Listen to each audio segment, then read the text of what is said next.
Hello students, हम home science में आपको पहले फर्स्ट लेसन बजट का निर्माण जो है हमने इसका एक पार्ट बताया था समरी के रूप में, जिसमें कि बजट के नियम का पहला पॉइंट आय व्यय का सही ज्ञान, ये हमने यहाँ तक आपको बता दिया था।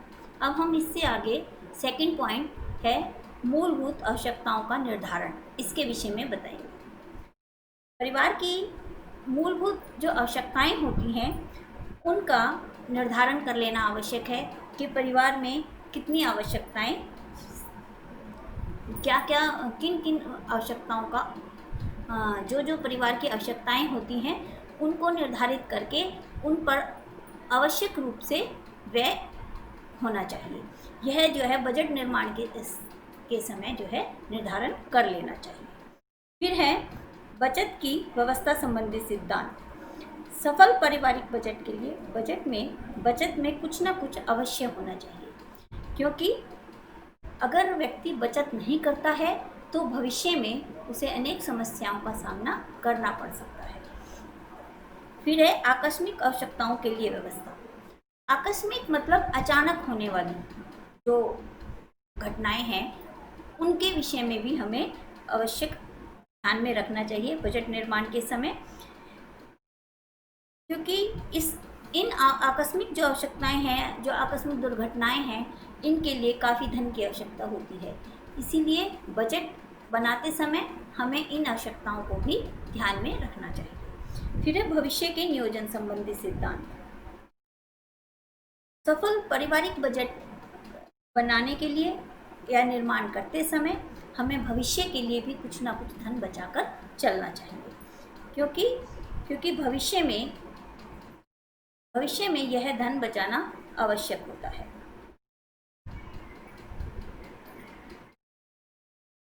फिर है, क्योंकि अब आप कहेंगे कि भविष्य में अगर ना भी बच पाए तो क्या होगा, हम कमा तो लगातार रहे हैं, लेकिन नहीं, ऐसा होता है कि अचानक जैसे कुछ आवश्यक खर्चे होते हैं भविष्य में, जैसे बच्चों की शिक्षा के लिए, उच्च शिक्षा के लिए अत्यधिक मात्रा में व्यय होता है, शादी के लिए या किसी फंक्शन के लिए हमें जो अचानक धन की आवश्यकता होती है, एक बड़ी मात्रा में धन की आवश्यकता होती है, वो भविष्य के नियोजन के लिए जो धन बचाया जाता है वही उस समय इस्तेमाल किया जा सकता है। फिर है बजट का लचीला होना। बजट का लचीला होना भी आवश्यक है। क्यों? क्योंकि अगर हम ऐसा करने का प्रयास करने से कुछ परेशानी, अगर हम बजट में कठोरता रखेंगे तो इससे कुछ समस्याओं का सामना हो सकता है, में कुछ परेशानियों को भी झेलना पड़ सकता है। तो बजट का जो है बजट को लचीला बनाने का ही सुझाव दिया जाता है। फिर गत माह में बजट का मूल्यांकन। जो हम बजट बनाते हैं तो पिछले महीने जो हमने बजट बनाया था उसका भी हमें ध्यान रखना चाहिए कि हमने कोई बनाते समय कोई आवश्यक मद को छोड़ तो नहीं दिया, कोई आवश्यक कार्य को छोड़ तो नहीं दिया, हमें उन सब चीज़ों, कोई अनिवार्य आवश्यकता हो उसको अनदेखा कर दिया गया हो, तो इन सब चीज़ों का हमें ध्यान रखना पड़ता है। मासिक बजट को वार्षिक पृष्ठभूमि में तैयार करना, ये भी आवश्यक है। जब हम मासिक बजट बनाते हैं तो उसे वार्षिक रूप में भी हमें देख लेना चाहिए कि जब अगर हम फॉर एग्ज़ाम्पल यदि हम एक महीने में 500 रुपये बचाते हैं तो वर्ष भर में अगर हम हर महीने 500 बचाएंगे तो वर्ष भर में कितनी धनराशि हमारे पास जमा हो जाएगी। हमें साल भर में क्या क्या आवश्यक खर्चे हैं जो हमारे लिए आवश्यक हैं, हमें उनके लिए धन बचा के रखना है। तो इन सब चीज़ों को ध्यान में रखते हुए ही बजट बनाया जाता है। अब है पारिवारिक बजट संबंधी एंजल्स के नियम। अनेक देशों के अर्थशास्त्रियों और समाजशास्त्रियों ने विभिन्न प्रकार के अनुसंधानात्मक अध्ययन करके अपने अपने विचार और सुझाव प्रस्तुत किए हैं, लेकिन इनमें सबसे जो फेमस है वो है जर्मनी के अर्थशास्त्री अर्नेस्ट एंजल्स। इनका महत्वपूर्ण स्थान है। 1857 में इन्होंने ये प्रस्तुत किया था पारिवारिक बजट संबंधी नियम। समझ आ गई। 1857 में उन्होंने जो है पारिवारिक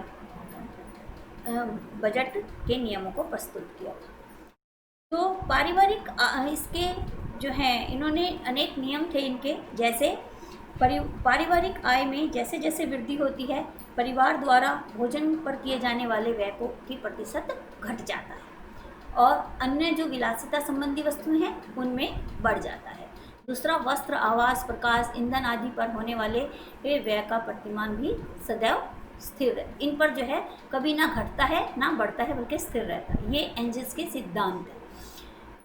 फिर है, आय में वृद्धि होने पर परिवार द्वारा सांस्कृतिक आवश्यकताओं जैसे मनोरंजन, स्वास्थ्य, इन पर किए जाने वाला मान बढ़ जाता है। इन नियमों के ये जो 3 नियम हैं ये किसके हैं? एंजल्स के।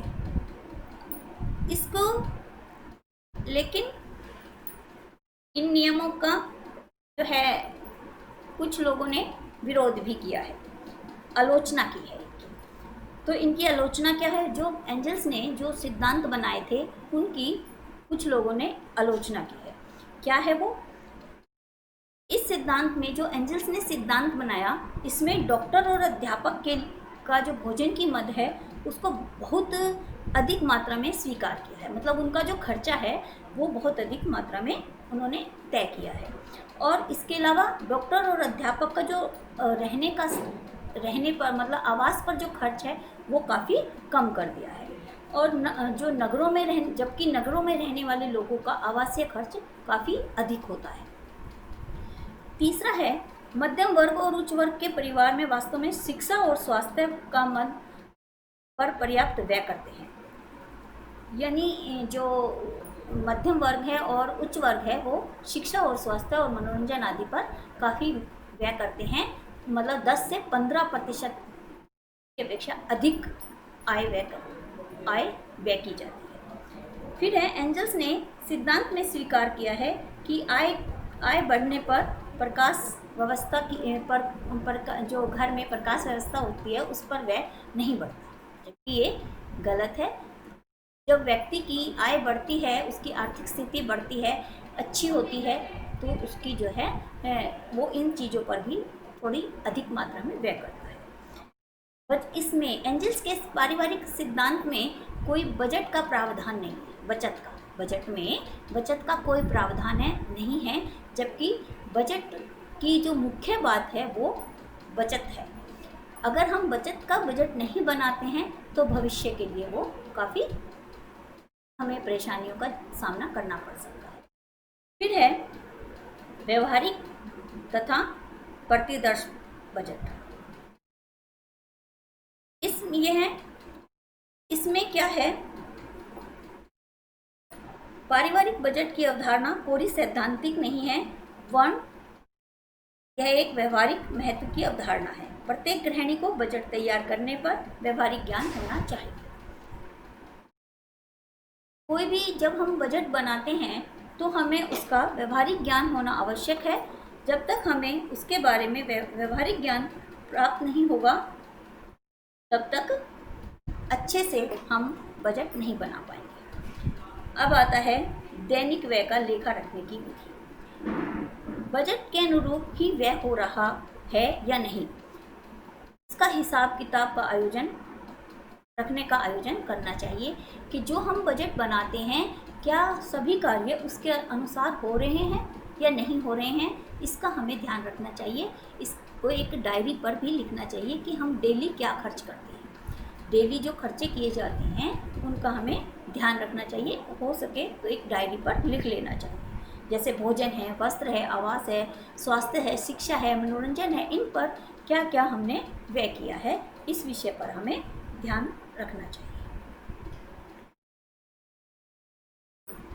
जैसे हमारे हैं सभी पर भोजन में ही हैं सभी प्रकार के खाद्य पेय पदार्थ जैसे ईंधन, गैस ईंधन आदि। फिर है वस्त्र है, इसमें पहनने के कपड़े, जूते, तौलिए इत्यादि।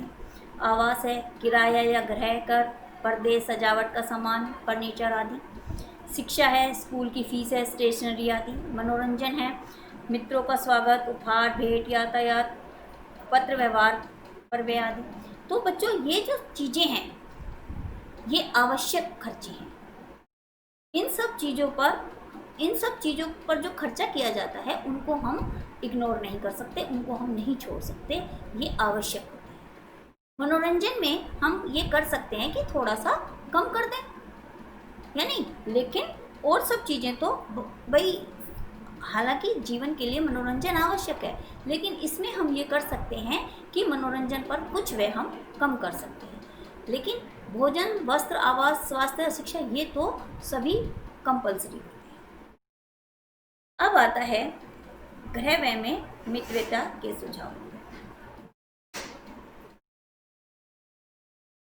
इसमें सुचारू गृह अर्थव्यवस्था तथा पारिवारिक बजट की सफलता के लिए सर्वाधिक आवश्यक है गृह व्यय में मितव्ययता को अपनाना। मितव्ययता मैंने आपको शायद पहले भी बताया था। मितव्ययता होता है एक तरह से फिजूल खर्ची ना करना, समझ आ गई?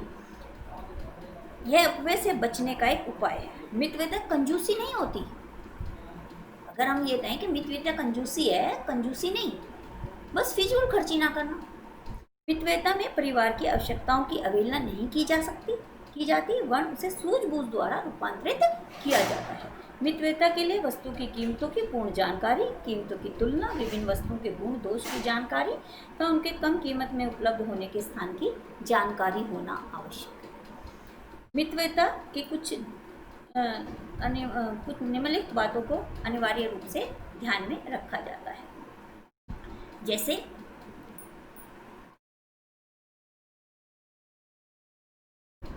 जैसे आवश्यकतानुसार खरीद। यदि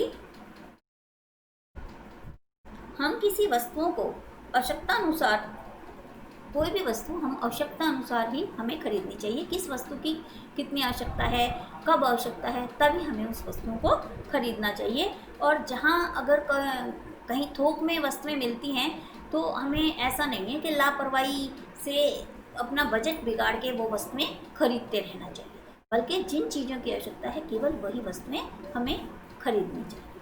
फिर है नकद भुगतान। तो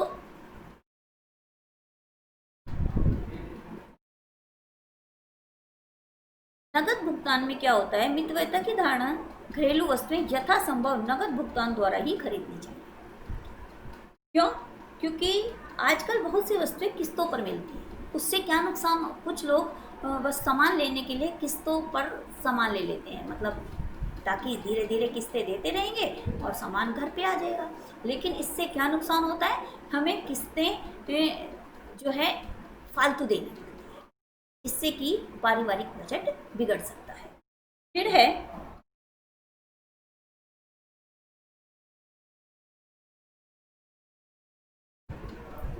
सही स्थान की खरीदारी। प्रत्येक गृहिणी को ये पता होना चाहिए कि कौन सी वस्तु सही स्थान पर मिलेगी, सही मिलेगी, अच्छी मिलेगी और कीमत भी उसकी सही मिलेगी और क्वालिटी भी अच्छी मिलेगी। फिर है गुणों की पहचान। एक गृहिणी को क्या चीज़ अच्छी है, क्या बुरी है, क्या ताज़ी है, जैसे सब्जी लेने ही जाते हैं, क्या ताज़ी है, बासी है, और कौन सी अच्छी है, कौन सी नहीं है, इन सब चीज़ों की जानकारी हमें अच्छे से प्राप्त होनी चाहिए। खाद्य पदार्थ, कोई भी खाद्य पदार्थ लेते हैं तो उसका पौष्टिक होना बहुत ही आवश्यक है, तो इन सब का गृहिणी को ज्ञान होना चाहिए। फिर है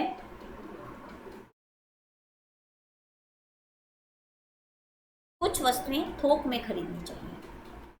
कुछ वस्तुएं होती हैं जिन्हें हम एक साथ खरीद लें तो वो लाभदायक होती है, जैसे गेहूं है, चावल है। अब गेहूं जैसे हम लेते हैं तो फसल पर ले लेते हैं, इकट्ठे ले लेते हैं, तो क्या होता है आगे उसकी, जब फसल के बाद उसकी कीमत बढ़ जाती है। गेहूं तो हमें हर रोज़ ही खाना होता है, आटा तो हम, रोटी तो हम हर रोज़ ही खाते हैं, तो उसको हम अगर इकट्ठा थोक में ले लेते हैं तो वो उसमें फ़ायदा होता है।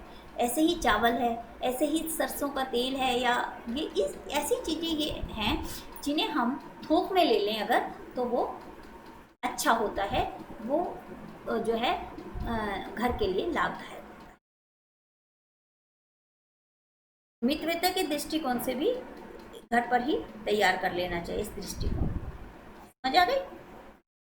फिर है संरक्षण विधि का ज्ञान।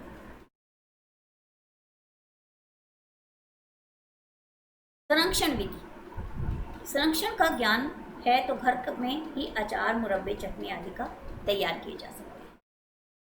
क्योंकि एक तो घर पर हम जो चीज़ें बनाते हैं वो पौष्टिक होती है, शुद्ध होती है और साथ ही धन की भी बचत होती है। फिर है गृह कार्यों के लिए कम से कम सेवक रखना। घर में जो हम प्रतिदिन कार्य करते हैं, जैसे खाना बनाना, कपड़े धोना, घर की सफाई, ये सब कार्य हम गृहिणी को स्वयं ही करनी चाहिए। इससे धन की भी बचत होती है और काम भी अच्छे तरीके से और सफाई से होता है। साथ ही अगला है हमारा बालकों को स्वयं पढ़ाना। एक गृहिणी में इतनी योग्यता होनी आवश्यक है कि वह अपने बच्चों को घर पर स्वयं ही पढ़ाए, क्योंकि इससे धन की भी बचत हो जाती है, साथ ही बालकों को स्वयं पढ़ने की आदत भी डाली जा सकती है और इससे बच्चों की जो शिक्षा पर हम अच्छे से ध्यान रख सकते हैं। फिर है घर की वस्तुओं की देखभाल तथा मरम्मत करना। वित्तवेत्ता के लिए यह आवश्यक है कि समस्त घरेलू वस्तुओं और उपकरणों को अच्छी तरह से देखभाल की जाए, उत्तम रख रखाव, मरम्मत, उचित व्यवस्था की जाए और अपव्यय से बचा जाए। समझ आ गई। अब है जरूरी वस्तुओं का सावधानी पूर्वक प्रयोग। पानी, ईंधन, प्रकाश जैसी जरूरी वस्तुओं का सावधानी पूर्वक प्रयोग करना चाहिए। आवश्यकता न होने पर इनको रोक देना चाहिए, क्योंकि ईंधन जैसे प्रकाश है यानी बिजली, प्रकाश यानी बिजली, पानी है, ये चीज़ें जो हैं हमें फिजूल खर्च नहीं करनी चाहिए। ठीक है, इससे एक गृहिणी में एक योग्यता झलकती है, उसको एक कुशल गृहिणी होने की योग्यता उसमें झलकती है। तो बच्चों, आज हमारा ये लेसन कंप्लीट हो गया है और इसके नोट्स हम अगले पीरियड में आपको भेज